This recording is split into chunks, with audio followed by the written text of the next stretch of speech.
Hola, bon dia. Nosaltres som els alumnes de cinquè de primària de l'Escola Mare de Déu de Núria i us presentarem el nostre nanorobot que es diu Ventós i el nostre grup és la natura.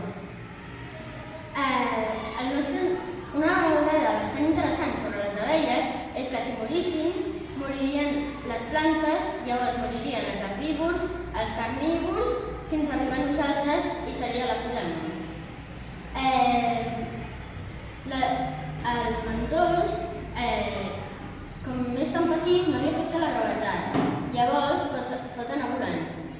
Té una càmera que detecta les plantes, per així, si les veu, doncs anar cap a elles. Té un microxip que diu si hi ha un depredador, puja, perquè no et pugui atrapar. Si hi ha una planta, ves cap a ella. Si no està pol·linitzada, busca'n una altra. Llavors, els colors són el